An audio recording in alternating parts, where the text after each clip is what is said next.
Hello et bienvenue dans cette nouvelle vidéo où aujourd'hui on va parler de motivation. Depuis que j'ai décidé de lancer une chaîne YouTube, je passe énormément de temps sur la plateforme à regarder beaucoup de vidéos sur différents sujets en fonction un peu de ce qui m'intéresse et de ce qui attire mon attention. Et c'est comme ça que je suis tombée sur une vidéo de Ryan Doris, qui est le fondateur de l'entreprise Flow Research Collective. Je te mettrai le lien de la vidéo dans la description si ça t'intéresse.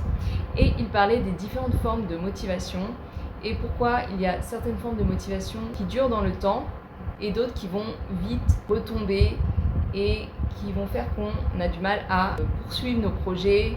On peut avoir beaucoup d'enthousiasme au début quand on démarre un projet. Et après, avec le temps, la motivation diminue et ça devient difficile d'atteindre ses objectifs vis-à-vis de ce projet parce qu'on a perdu la motivation initiale. Jusqu'à présent, les seuls conseils que j'avais trouvés vis-à-vis de ce sujet, c'était discipline-toi, sois plus discipliné. Et malheureusement pour moi, ce conseil-là déjà ne marche pas très bien. C'est pas forcément une de mes valeurs personnelles. Et de deux, en fait, quand on dit sois discipliné, ça veut dire appuie-toi sur ta volonté en fait. C'est appuie-toi sur la force de ta volonté. C'est par la force de la volonté que tu réussiras. Et personnellement, je pense qu'on n'est pas tous égaux à ce niveau-là. On n'a pas tous les mêmes niveaux de volonté, ou en tout cas, on a tous une volonté et qu'on sait exercer, mais on n'a pas forcément la même force de volonté dans tous les domaines.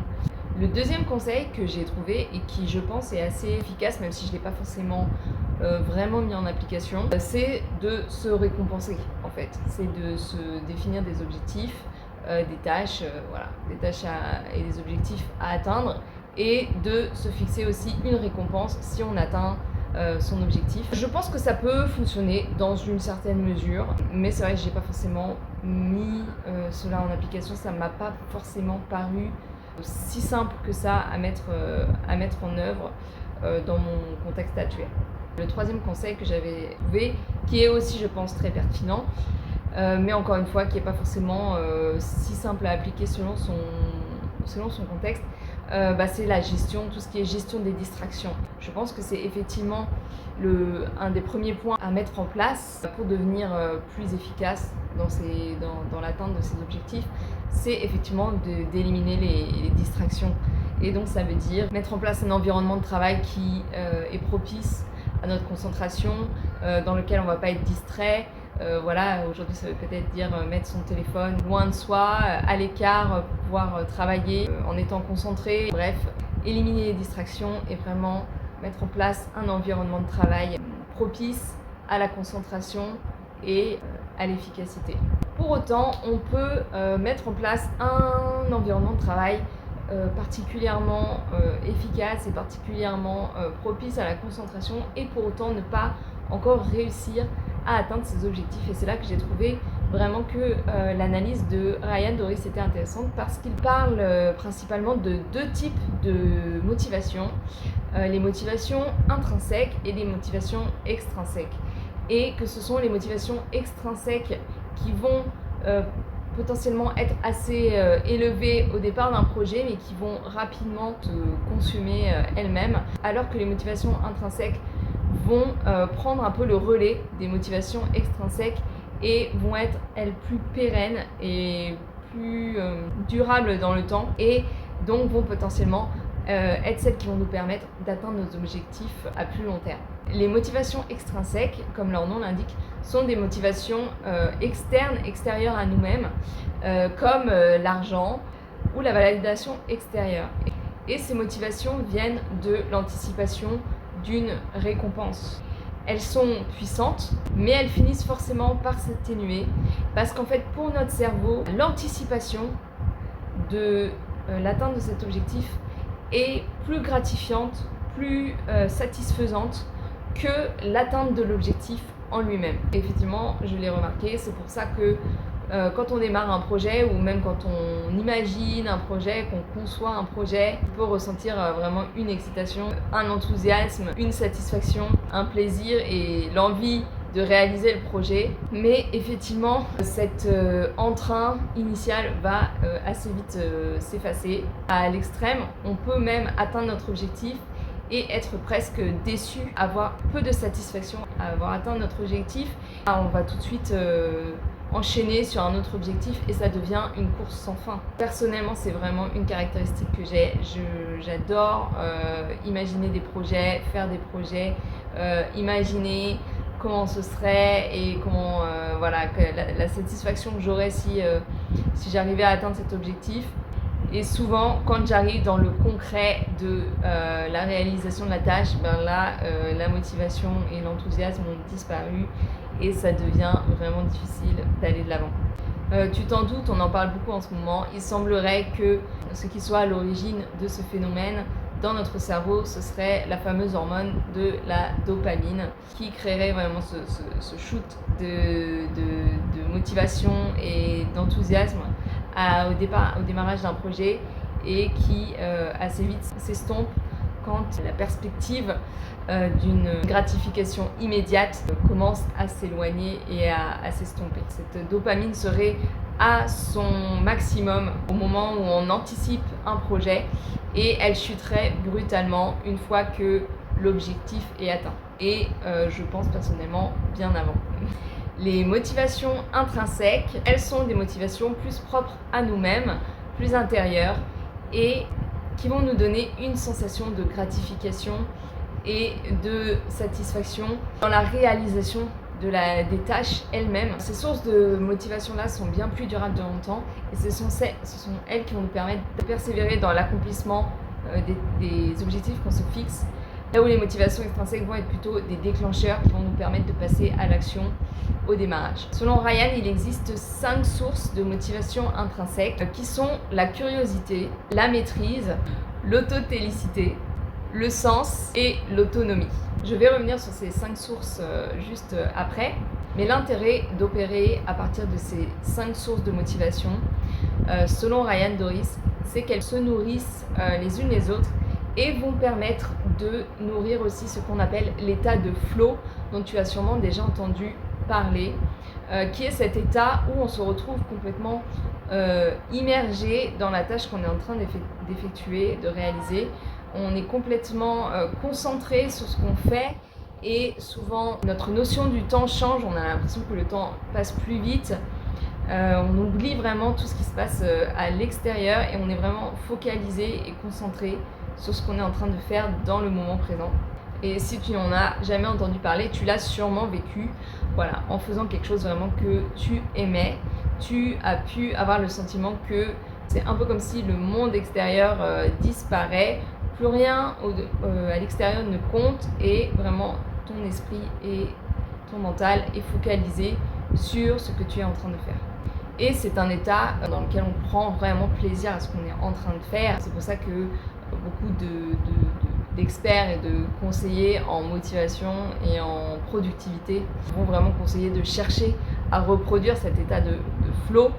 Et des recherches ont été menées pour comprendre comment favoriser cet état de flow. Et selon Ryan, plus on va alimenter nos motivations intrinsèques, plus ça vient favoriser cet état, l'accès à cet état de flow et ça devient un cercle vraiment vertueux où l'état de flow aussi vient encore nourrir et enrichir et renforcer nos motivations intrinsèques.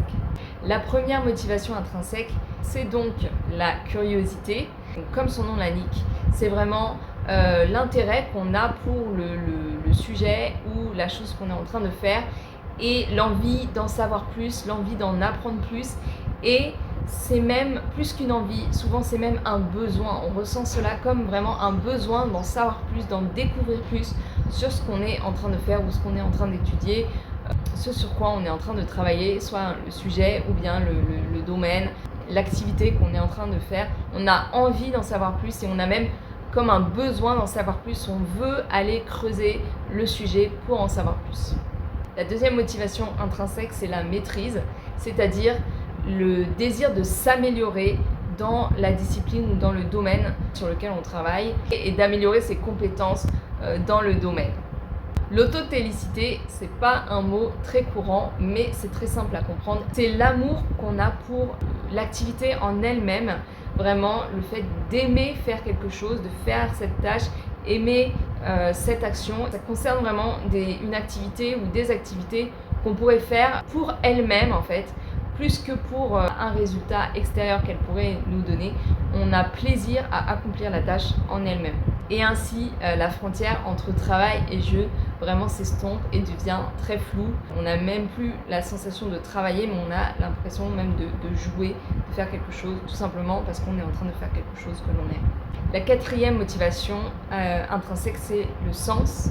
Et comme son nom l'indique, c'est le sens, la signification qu'on va donner à ce qu'on fait, la conviction et le sentiment que quand on accomplit cette tâche, on sert un but qui est plus grand que nous. On a la sensation et le sentiment de contribuer à quelque chose qui sert à l'humanité entière ou d'avoir une mission à accomplir. Et enfin, la dernière motivation intrinsèque, c'est l'autonomie. C'est le sentiment de contrôler notre travail au quotidien, d'avoir le contrôle sur ce qu'on fait, d'avoir la capacité de définir nos propres règles du jeu et de réaliser le travail à notre manière. Alors, comment accroître chaque source de motivation ? Selon Ryan Doris, la première des étapes est d'évaluer sur une échelle de 1 à 10 le niveau de chaque motivation par rapport à l'objectif qu'on s'est fixé. Ça peut être un travail, mais également une activité. Ensuite, Ryan donne des conseils pour chaque source de motivation. Pour la curiosité, Ryan conseille de tirer parti de ce qu'on apprend, c'est-à-dire d'apprendre quelque chose de nouveau, de l'implémenter dans son travail, dans l'objectif d'obtenir des résultats positifs rapidement. C'est vraiment ce qui va nourrir notre curiosité et augmenter notre niveau de curiosité vis-à-vis du travail qu'on effectue. Pour la maîtrise, la question à se poser, c'est est-ce que tu continues à progresser dans ton travail ou dans l'objectif que tu t'es donné ? Est-ce que tu continues à progresser ? Est-ce qu'il y a des domaines dans lesquels tu pourrais progresser ? Est-ce qu'il y a des axes de progression, des axes d'amélioration ? Ou bien est-ce que tu as atteint une forme de plafond, de plateau de progression ? C'est ce qui pourrait expliquer que ta motivation vis-à-vis de l'objectif ou le travail que tu effectues diminue. Pour l'autotélicité, la première question à se poser, c'est quelles sont les activités, les tâches qui te procurent de la satisfaction dans ce que tu fais, que ce soit ton travail ou l'activité que tu fais. Est-ce qu'il y a des tâches qui te procurent particulièrement du plaisir et de la satisfaction ? Une autre question à se poser est également en quoi es-tu doué ? Qu'est-ce que tu accomplis facilement, naturellement, là où d'autres personnes auraient besoin de plus de temps et auraient plus de difficultés à accomplir la même chose avec les mêmes résultats, parce que la recherche dans ce domaine a montré que le fait de pratiquer les activités dans lesquelles on est naturellement doué nous permet d'atteindre l'état de flow plus facilement, ce qui favorise en nous un sentiment de satisfaction. Pour ce qui est du sens, tu t'en doutes, la question à se poser, c'est est-ce que tu trouves du sens dans ce que tu fais ? Est-ce que ce que tu fais te donne un sentiment d'impact positif dans le monde ? De participer à un but qui est plus grand que toi ? Est-ce que ce but est aligné avec tes valeurs, avec ce à quoi tu te sens personnellement destiné à accomplir ? Ce que tu peux faire concrètement, c'est définir ce grand but en une phrase et pour chaque tâche que tu as à effectuer, réfléchis et fais le lien à comment cette tâche te permet de contribuer à ce grand but. Cela va te permettre d'accroître cette source de motivation. Pour l'autonomie, c'est tout simplement dans quelle mesure le comment, le quoi, le pourquoi et le quand de ce que tu fais sont entre tes mains. Il y a deux moyens d'augmenter ton sentiment d'autonomie, littéralement, mais aussi en changeant la perception que tu en as. Par exemple, si tu es dans un emploi actuellement où tu as peu d'autonomie, la clé est de prendre du recul et de réaliser en quoi cet emploi te conduit vers la prochaine étape de ton parcours professionnel dans laquelle tu pourras gagner en autonomie. Une autre option est d'augmenter ton sentiment d'autonomie vis-à-vis de ton travail en lui-même, c'est-à-dire de développer ton réseau, tes compétences, tes connaissances, etc. Tout ce qui peut te permettre d'être plus autonome vis-à-vis de ton travail et de renforcer ce sentiment de capacité à pouvoir rebondir et quitter ton travail, changer de travail si besoin. Dans les faits, la majorité des jobs ne requièrent pas un très haut niveau d'autonomie. Mais en te concentrant vraiment sur la partie de ton travail qui requiert le plus d'autonomie, ça va vraiment te permettre de nourrir cette source de motivation. Et enfin, tu peux par exemple prendre une demi-journée par semaine en dehors de ton travail pour faire une activité vraiment dans laquelle tu seras complètement autonome. Ça va te permettre de nourrir cette source de motivation-là. Lorsque tu as évalué tes différents niveaux de motivation pour chaque source, Ryan conseille de te concentrer sur la source de motivation qui est au plus bas. C'est celle où tu as la plus grande marge de progression et en progressant, en augmentant cette source de motivation-là, ça va te permettre d'avoir l'énergie pour augmenter aussi les autres sources de motivation. Ryan conseille d'essayer d'augmenter chaque source de motivation d'1 point par an jusqu'à atteindre 10 pour chaque motivation. Bien sûr, c'est pas quelque chose de linéaire, c'est quelque chose qui va fluctuer dans le temps. Mais le fait d'avoir ces paramètres en tête te permet de déceler plus rapidement quand il y a une des sources de motivation qui commence à descendre et de mieux comprendre ce qui se passe pour toi. Tu peux repérer ainsi plus facilement le facteur qui s'est dégradé et réajuster en fonction pour retrouver entrain et plaisir dans ce que tu fais. Voilà pour la vidéo d'aujourd'hui, j'espère qu'elle va t'aider à accroître ta motivation pour atteindre les objectifs que tu t'es fixés. Personnellement, découvrir ces différentes sources de motivation, ça m'a permis de mieux comprendre ce que j'ai vécu lors de mon bore-out. Effectivement, je réalise que à la fin de cette expérience professionnelle, je n'apprenais plus grand chose, donc voilà, la curiosité était au plus bas. Je ne progressais plus beaucoup non plus et je n'avais plus vraiment de marge de progression. Je ne prenais pas plaisir dans les tâches qui prenaient bien 80% de mon temps. J'avais aussi commencé à perdre un peu le sens de ce que je faisais. Même si ça avait vraiment du sens en soi-même, ça n'avait plus de sens pour moi. Et enfin, c'est vrai que j'avais quand même un assez haut niveau d'autonomie de mon point de vue, mais en même temps j'aspirais à plus. Je voulais pouvoir décider de mes horaires, de mon lieu de travail et j'avais envie d'exercer un métier qui me permette d'exprimer davantage ma créativité. Si à l'époque j'avais connu ces 5 sources de motivation, je pense que j'aurais mieux géré la transition vers une prochaine étape de mon parcours professionnel. Aujourd'hui, avec cette chaîne YouTube, je suis plus à même de comprendre mes moteurs et mes blocages et ainsi de pouvoir avancer plus sereinement. Si tu souhaites mettre en application tout ce que tu as vu dans cette vidéo, je te mets en description un lien pour télécharger un workbook que j'ai créé spécialement pour toi pour que tu puisses évaluer ton niveau de motivation pour chacune des sources vis-à-vis des objectifs que tu as. N'hésite pas à le télécharger, c'est gratuit. Si tu as aimé cette vidéo, n'hésite pas à appuyer sur le bouton j'aime et à me dire en commentaire ce que cette vidéo t'a apporté. Et n'hésite pas aussi à t'abonner si tu as envie d'être tenu au courant des prochaines vidéos. Et je te dis à très vite pour une prochaine vidéo. Bye!